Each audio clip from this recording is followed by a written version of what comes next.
Sejam muito bem-vindos à Feirinha Literária do Baile Surrealista. É um prazer receber vocês. Para quem não me conhece, eu me chamo Jean Cândido, sou DJ e produtor cultural na cidade de Feira de Santana. E hoje recebo Mariana Paim e Nina Maria para a gente bater um papo, né, sobre as vivências e literaturas na cidade de Feira de Santana e no interior da Bahia.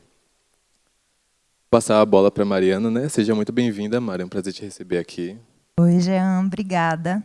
Estou muito feliz também de estar aqui, né, para poder trocar um pouquinho dessas experiências em torno da produção literária e participando mais uma vez, né, de um evento produzido pelo Baile, que eu tenho muito apreço, né, gosto muito de estar junto, seja participando ou acompanhando, né. É um baile que é uma atividade que mobiliza muito, né, o cenário da literatura e das produções locais. Então, me apresentando rapidamente também, meu nome é Mariana Paim, eu sou poeta, professora, pesquisadora de literatura e também militante feminista em um coletivo em atuação aqui na cidade de Feira de Santana, chamado Coletivo de Empoderamento de Mulheres.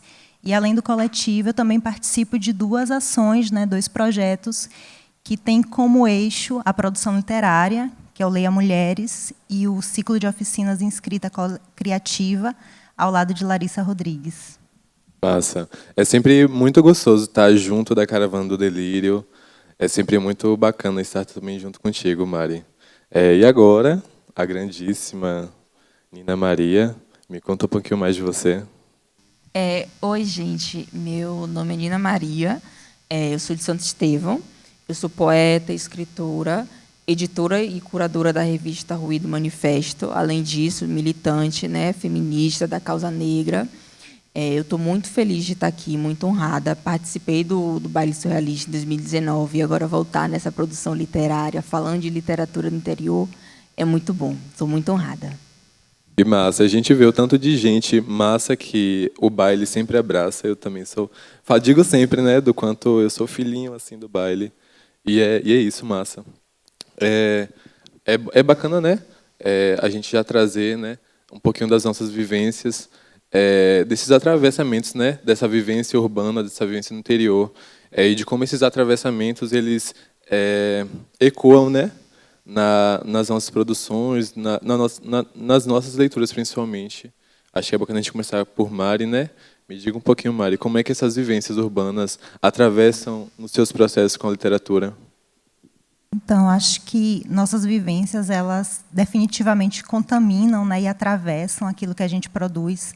Eu acho que ser uma mulher, ter nascido numa cidade do interior, né, que é Tanquinho, que é um município que fica aqui próximo à Feira de Santana, está presente de muitas maneiras na minha produção literária, né? E eu acho que esse atravessamento, né, de estar situada no interior, ele também traz para a gente algumas dificuldades, né? E aí já falando um pouquinho sobre um dos temas da mesa, né, que é para a gente pensar esses desafios, porque eu tive uma infância, né, onde eu não tinha acesso a muitas atividades que tinha a palavra, né, no seu cerne, no seu centro, né. Venho também de uma infância onde os livros eram objetos de luxo. Então, minha casa era uma casa que eu não tinha livros disponíveis, né. O local onde eu tinha acesso a essas produções e a leitura eram as bibliotecas públicas, né, principalmente as bibliotecas escolares, né. Então, na cidade de Tanquinho, era esse o local principal onde eu conseguia acessar, né, essas produções literárias. Mas, a despeito disso, né, minha casa nunca foi vazia de palavras, porque eu tinha uma avó que ela era uma contadora de histórias, né? Então, a literatura, em sua presença, né, através da oralidade, foi algo que sempre permeou meu cotidiano. Então, para mim, essa é uma referência, né, fundadora assim, do meu apreço também pelo esse universo da literatura, né? Além disso, minha mãe também me incentivava muito, desde sempre, né, a seguir lendo, a incentivar essa curiosidade também, né, tanto pela leitura quanto pela escrita. Então, eu tive essa sorte assim, né, de ter nascido nessa família onde a palavra era valorizada, a educação também era valorizada. Mas, quando a gente vai pensar os acessos, eu acho que ainda continua muito desigual, né? Quando a gente pensa tanto os acessos aos meios de publicação, né? E a gente vê o quantitativo de autores que estão situados no interior, que são publicados pelas grandes editoras, né? A gente vê que é quase ninguém, né? As grandes casas editoriais praticamente publicam, né, em grosso, as pessoas que estão situadas principalmente no eixo ali Rio-São Paulo, né? Então, a gente, acho que Nina também pode falar muito bem disso, a gente dá nossos corres, né, para fazer com que nossas produções elas circulem e elas sejam publicadas também de outras formas, né? Mas, para além dessas iniciativas que são mais individuais, né, no caso da minha parte, a autopublicação, e está envolvida também em outros projetos de literatura, né, que tem esse objetivo de fomentar e visibilizar as produções aqui situadas no interior, a gente tem uma série de outras iniciativas que são da ordem da coletividade, que acho que ajudam muito, né, a fortalecer esse cenário, né? Então, por exemplo, os festivais, né, as antologias, os saraus, eu acho que são espaços que ajudam, né, a gente a conhecer, sobretudo, os outros autores e autoras que estão situados também no interior, a gente criar outras referências, né? E eu acho que a prática de escrita é uma prática de leitura, antes de tudo, né? E é algo que eu tenho tentado fazer, né? Estando aqui no interior, me alimentar e me aproximar da produção de outras mulheres, sobretudo, que também estão situadas nesse contexto, né? Então, acho que minha relação com a literatura e pensando nessa ordem, né, dos desafios de estar situada aqui nesse espaço, transitam um pouco por essas questões. Massa, a gente percebe, na verdade, nas minhas últimas conversas, algo nítido que a gente trouxe foi a questão da coletividade. Você trouxe bastante na sua fala, né, esse senso na verdade, a coletividade quanto uma ferramenta mesmo para as produções, para que a gente possa continuar, né, disseminando não somente as nossas vivências, mas também todos esses retratos. E outro ponto também muito bacana é esse ponto que é a questão familiar, né, que você traz muito, e do quanto ainda assim há o coletivo na família, e ainda assim há esse mais velho, né, que passa e através do coletivo a gente vai disseminando esses textos. Não, acho que é bem por aí mesmo, né? E eu acho que, só aproveitando o ganchinho, né, a gente ainda precisa reconhecer e valorizar essas outras formas do fazer literário, né, da oralidade, da literatura, da performance também, né, da palavra que não está necessariamente impressa, mas está viva aí, né, na boca das pessoas. E a gente vivendo aqui no sertão, a gente está num lugar muito rico dessas manifestações, né? A gente tem as pelejas, a gente tem os repentes, né? A gente tem uma série de manifestações que não estão no formato livro, mas que são literatura também, e que a gente precisa reconhecer enquanto tal, né? Massa. E aí é bacana esse lugar de interior, né, desse sertão.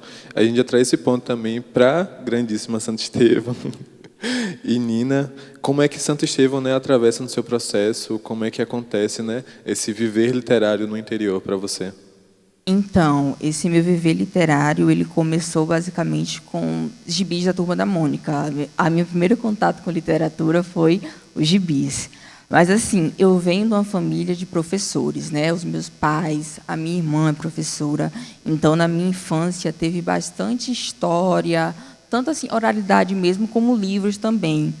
E aí, eu passei para o ensino médio, foi onde eu tive o maior contato com literatura, já no ensino médio. Um dos meus professores do terceiro ano levavam livros para a sala, deixavam a gente à vontade para pegar qualquer um. E aí foi meu primeiro contato assim com literatura sem ser infantil, né? E nisso eu passei para o cursinho pré-vestibular Universidade para Todos, onde eu conheci os professores daqui de Feira. Já o primeiro passo com a literatura local. A gente vinha para os aulões na UFES, tinha muito da literatura de Feira. E, nesse meio tempo, num aulão que aconteceu na UFES, eu conheci o poeta Edson Oliveira, que também é professor, que me apresentou o livro Sarau. E foi aí que eu descobri que, na minha cidade, tinha poeta, porque eu não conhecia. Então, através de sair de Santo Estevão para vir para a UFES, ter o contato com a literatura, com os estudos, me fez voltar para a minha cidade enquanto leitora e também agora enquanto poeta, porque eu escrevo desde os 10 anos, nunca assim mostrei para a família e nada não. Comecei a mostrar em 2019, quando eu lancei meu primeiro livro. o A Flor da Pele. E aí eu me reconheci nesses poetas e falei, não, se aqui tem, eu também posso escrever. E nesse reconhecimento, sabe? Saindo de Santo Estevão, vindo para a feira, voltando. Aí já vim em 2019 com a minha primeira publicação, né, o A Flor da Pele, pela editora da UFES. E nisso, com minha produção também independente, com meu segundo livro, Ela, Poemas e Cartas de Amor. Daí também, saindo mais da Bahia, indo para o Brasil inteiro, fui publicada na Ruído Manifesto, que outro tipo de contato com a literatura, apesar de ser do Brasil, tem muita gente do interior do Brasil, de vários estados. E aí já vai para a minha terceira e quarta publicação, que é o A Nove Luas em Mim e o Eu Vendaval e o Furacão, que são livros que, apesar de falar da minha vivência no interior, acaba chocando com todo o Brasil. Então, eu acho isso muito bonito, como o interior ele perpassa pelo Brasil. Isso é muito lindo para mim. Massa. E é engraçado, né, que de ambas as vivências, também trazendo vivências minhas, né, de como todas essas ferramentas nos potencializam, né, desde as bibliotecas municipais, desde os nossos familiares que nos contam histórias. Inclusive, até essa semana eu estava pensando, lembrando, na verdade, de quando o meu avô, eu ia para a roça, a gente ia dormir, e ele toda vez contava a história da Alice para mim. E desde então eu fui fascinado pela Alice e pelo Chapeleiro. E para além, né, dessas histórias familiares, também os coletivos, né, todas essas ferramentas que nos possibilitam, né, ter uma proximidade ainda maior. Mas ainda assim a gente pode pensar e acessar outras possibilidades. Quais seriam, Mari? Eu acho que a gente vive num cenário bem efervescente, assim, bem potente com relação às produções contemporâneas, né? Acho que com o advento, né, e o maior acesso das redes, né, a gente tem uma ferramenta poderosa, assim, tanto para a gente se publicar e visibilizar aquilo que a gente escreve, mas também para a gente entrar em contato com a produção de outros autores e autoras, né? E aí eu faço muito esse processo, assim, de estar lendo, por exemplo, né, os veículos e as revistas como a Ruído Manifesto, né? E chego a muita gente, né, muito autor e autora interessante através dessas leituras, né? A mesma coisa, né, nos blogs, né, de literatura. Nem sei se fala mais blog hoje, né, mas enfim, nos perfis que são dedicados, né, à divulgação e à difusão da produção literária, eu acabo encontrando muitas referências também, né? E eu acho que a gente está aprendendo, né, a usar, né, essas ferramentas, na, né, internet sobretudo, mas eu acho que nesse processo de entrar em contato com essas produções, a gente também tem um vislumbre daquilo que é possível fazer em termos também de publicação, né, de trazer aqueles escritos para a materialidade, né. Então, para mim, meio que foi fundamental, assim, conhecer essas outras publicações, né, ver que era possível eu mesma, né, organizar e fazer um livro, né, costurar um livro com minhas próprias mãos, assim. Vem muito desse contato com outros livros, né, escritos, costurados, desenhados por pessoas situadas também nesses nossos interiores, né. Então, acho que esse movimento que as redes e que a gente ia ao encontro dessas leituras, né, possibilita e fomenta também na gente, né, em contrapartida, esse movimento da escrita e de fazer nossas próprias produções, assim. E eu fiquei aqui pensando também no que Nina falou sobre essa questão do reconhecimento, né? Porque muitas vezes, como a gente não tem acesso a referências, né, que dizem de perto das nossas vivências, a gente não se reconhece também nesse lugar enquanto autora, né? Então, apesar também de ter escrito desde muito cedo, né, mais ou menos na faixa dos 10, 11 anos, eu comecei escrevendo na margem dos livros, né? Eu demorei muito, né, para dizer eu sou poeta, como eu me apresentei aqui hoje.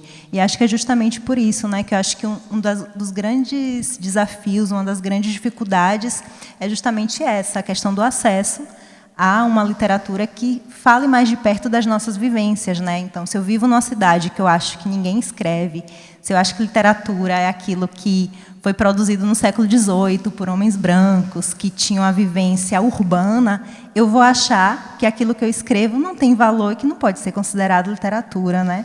Então, acho que esse movimento também de ter acesso a essas referências é fundamental, assim, para que a gente se reconheça nesse lugar como autora e também conheça outras possibilidades, né, tanto de escrita quanto de publicação. Acho bacana, inclusive, o que você trouxe, né, De que inclusive a gente pode até jogar também para a Nina, né? Sobre essa produção, essa potencialização, né? Desse processo. Como foi esse seu processo, né? De reconhecimento quanto poeta, quanto escritora? Como é que acontece, inclusive, a produção dos seus livros, né? A produção dos meus livros assim começou com os diários da escola, que a gente comprava para fazer agenda, só que, em vez de anotar, eu fazia poema. Então, eu reuni uma boa série de poemas desde 2010, 2015, até chegar à publicação do meu primeiro livro, em 2019. E, assim, uma produção muito calada, muito silenciosa, feita ali, sabe, na noite, no dia. E foi mágico quando a gente junta 50 poemas e coloca num livro. A gente vê que é possível, apesar da gente saber que você só é considerada escritora quando você tem um livro publicado. E mesmo tendo o livro publicado, eu percebi que não. A gente pode, sim, reunir 10, 15, 25 poemas e fazer um e-book, diagramar direitinho e disponibilizar na internet gratuito, ou se não cobrar um preço simbólico. Então, a minha produção ela começou assim, escrita, né, para produzir um livro publicado para dizer que eu sou poeta, mas depois que, com o advento da internet, conhecendo a Ruído Manifesto, conhecendo os poetas locais da minha cidade, eu percebi que não. A gente pode divulgar literatura numa revista, no conteúdo do Instagram, fazendo um blog. Então, no Twitter, que eu vejo muita gente, em podcast. Então, assim, apesar da literatura começar na escrita, no papel, ela evoluiu muito. Então, a minha produção evoluiu. Saiu do papel para a internet. E hoje é o que ganha-se o mundo. É massa, é massa. Eu vou, inclusive, ler um texto seu, pedir licença para recitar um texto seu, né? Do seu livro A Flor da Pele, que, inclusive, onde que a gente pode encontrar? O A Flor da Pele, eu acredito que vocês vão encontrar na biblioteca da UFES. Massa. Vamos lá. O ato de escrever rasga minha carne, expõe todos os meus órgãos e ossos, fico nua. As palavras despem minha alma, estou entre o ser e o não ser. Nas entrelinhas sou sentida. Quando a carne é rasgada, começa meu projeto poesia. Muito chique. E a gente traz, né, depois desse despice, também as produções de Mari. Como é que acontece, né? Suas produções, como é que a gente também pode acessar elas? Eu acho que é um processo bem parecido assim com a de Nina. Acho que todo mundo que escreve passa meio que por isso, né, da gente ter esse primeiro momento da produção mais solitária, né, de não compartilhar, de deixar aqueles escritos guardados ali, né, até chegar o momento em que a gente se sente encorajada a fazer esse movimento de expor, né, aquilo que a gente escreve, compartilhar. Eu comecei, né, a compartilhar meus poemas, também comecei a escrever com uns 10, 11 anos, mas só foi começar a compartilhar quando eu já tinha 20 e tantos, né? E comecei através das redes. Tinha um blog muito antigo, que eu nem lembro o nome direito, se eu não me engano, é Recanto das Letras, que era meio que um portal que reunia leitores e escritores, né? Você criava um perfil, poderia ser até perfil anônimo, né? E lá você ia compartilhando o que você escrevia, as pessoas comentavam, enfim. E aí foi esse meu primeiro gesto, assim, né, de compartilhar aquilo que eu produzia. E aí eu tenho usado, né, não tanto quanto eu gostaria, mas tenho tentado fazer uso das redes. Eu mantenho hoje um Medium, que também é um portal, né, de compartilhamento de, sobretudo, produções escritas, e é meio que no mesmo formato do Recanto, né, porque é uma comunidade grande de leitores, né, então as pessoas compartilham, destaca teu texto, você tem a possibilidade de compartilhar aquele escrito para outro portal na internet, né, enfim, outros sites. E é bem legal, e é um espaço também que eu acabo encontrando muitas outras produções, né, e autoras que acabam se tornando referências para mim. Mas a primeira publicação impressa mesmo, ela só vai acontecer em 2019. Eu já tinha há muito tempo, né, esse sonho de reunir esses poemas, né, escrito ao longo dos anos e transformar ele num livro, né, uma espécie de antologia, mas acabou que um projeto que surgiu posteriormente foi o primeiro a ser publicado, que foi o Sereias, né, que foi o resultado de uma experiência, enfim, uma imersão etnográfica, né, na cena drag de Salvador, E como eu tinha liberdade de escrita, né, fui convocada a tentar escrever de outro modo, né, e dizer dessa experiência. Aí eu pensei, né, e tentei fazer um exercício de linguagem, né, pensando experiência e linguagem. E aí, nesse processo de escrita, o poema foi ganhando forma e o livro também, né? E eu acabei fazendo esse livro, que é um livro artesanal, e aí que é feito 1 a 1, né, todo produzido, costurado por mim. E é um poema único, o livro, né, um poema que eu tenho chamado de poema-ensaio, porque ele passeia por muitas questões também do que a gente chama de teoria, né, mas está ali, né, no entremeio. Usa a linguagem poética, mas traz questões também que a gente não espera encontrar dentro da poesia, né, que a gente espera encontrar num texto mais acadêmico. Então, é um livro que eu costumo dizer que é um livro híbrido, né, está ali nesse entre-lugar. E essa publicação, que reúne as minhas produções anteriores, acabou acontecendo esse ano, que é esse livro, Lugar Comum, que reúne poemas escritos ao longo dos últimos 7 anos. E ele saiu também através, acho importante dizer, através de um edital, né, de uma editora de São Paulo, chamada Urutau. Eles têm uma chamada nacional por estados, né? Então, eles publicam pessoas de várias regiões e estados do Brasil. E o livro acabou sendo contemplado nesse edital e foi publicado. Eu, inclusive, recebi os exemplares recentemente, né? Chegaram na semana passada. Mas estou muito feliz, assim, né? Acho que é uma emoção a gente ver, né, nossa publicação ganhar forma, assim, e chegar na mão de outras pessoas também, né? Ganhar corpo, isso. A gente pode... acabei lendo o texto de Nina e esqueci do título, né? Transformação. A gente pode encontrar ele no livro, mais uma vez, A Flor da Pele. Agora a gente pode fazer um joguinho nós três, com alguns textos que a gente achou massa, né? Que a gente selecionou. A gente pode começar por Mari, né? Que tá mais...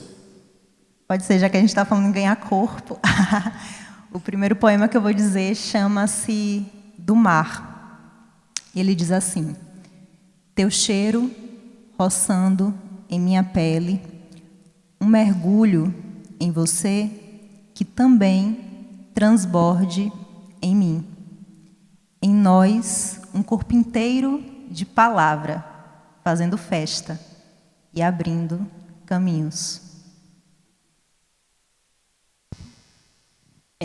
Esse poema que eu vou ler, ele está no meu 4º livro, Eu Vim da Vai o Furacão, que foi lançado esse ano pela editora Pedregulho, e ele começa assim: a linha tênue entre ser uma bomba atômica e uma flor de lis, nunca sei qual será o próximo passo, explodir ou florir, uma flor modificada, extremamente rara, resistindo em seu próprio mundo, fazendo caminhos e trilhando rumos.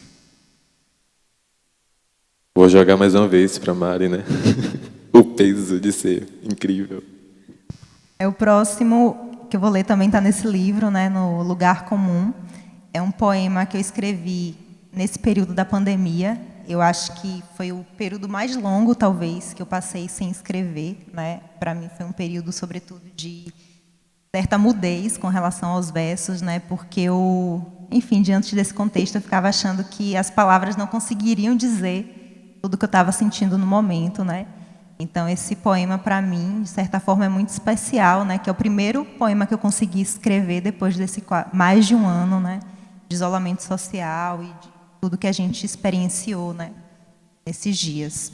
Ele diz assim: cartografar distâncias, estabelecer pontos de contato, fissurar a palavra rente, a superfície, respirar o cheiro da manhã adormecida, inverter trânsitos, contrabandear tua caligrafia, como eres mesmo, entender que é espaço para a fuga e também para o encontro, acolher dores, esvaecer o vazio, aprender que a incerteza pode ser raiz, regar as plantas dos pés com o canto dos pardais, reinventar cidades, tramar insurreições e ver, entre as ruínas dos dias, a coluna quebrada de um outro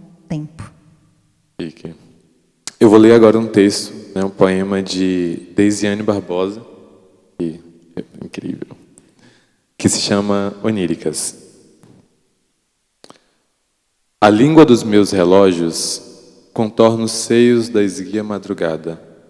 Ela soluça, delira palavras, saliva, sonidos.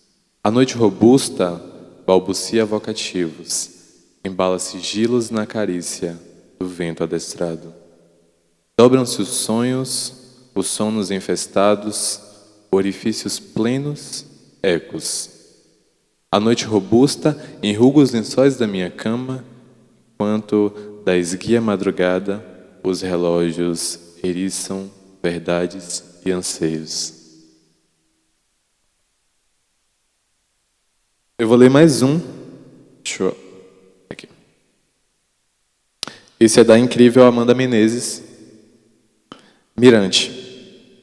Pobre criança desolada, o futuro a ela pertencia. Descobriu-se a sonhar. O Pai do céu a pretendia. Pobre criança marcada pelo nascer de um dia. O tom da pele não importava. O tom da voz padecia. Pobre criança odiada, transformada em pura rebeldia. O que a tornava solitária? Seria o simples raiar do dia? Pobre criança mal cuidada, pôs-se em uma sacada, viu a luz que emergia, se atirou de corpo e alma. Uma dor que lhe afligia, e no correr o sol guardava, esquentava a pele que coloria. Pobre criança agradecia, o futuro a ela pertencia, protegida, o mal encarava. Buscava o sol de um novo dia. É engraçado que você leu um poema do A Flor da Pele, né, Transformação, e o Eu Vendaval e o Furacão é uma continuação dos poemas que não foram para A Flor da Pele. E tem um poema que eu gosto muito, que ele começa assim: quero atravessar o infinito, ser muito mais que isso, partir rumo ao infinito, quero ser além do grito, quero existir. Milhões. Milhões. Mais um de Mário, embora. Vou ler um chamado Ilhas, né, que ele é atravessado por um tema que acho que permeia, né, boa parte da minha produção poética, né, que é pensar essa própria produção, pensar o difícil trabalho com a linguagem, né, como fazer as palavras dizerem e alcançarem, né, aquilo que a gente deseja. Ele fala assim: depois de medirmos a distância com as mãos, 2 continentes não separam, mas antes criam um lugar comum em nós. E essa dificuldade de dizer aquilo que está ali no meio, entre tantas formas que poderiam falar disto, ou de todas as palavras que talvez não saibamos para dizer do mar. Embora você não diga, nesse mundo existem mais de 6.000 línguas. Quantas delas já morreram e quantas possibilidades de mundo se perderam com elas em silêncio. Como agora, e sinto que dentro de mim tudo é ilha e em você também.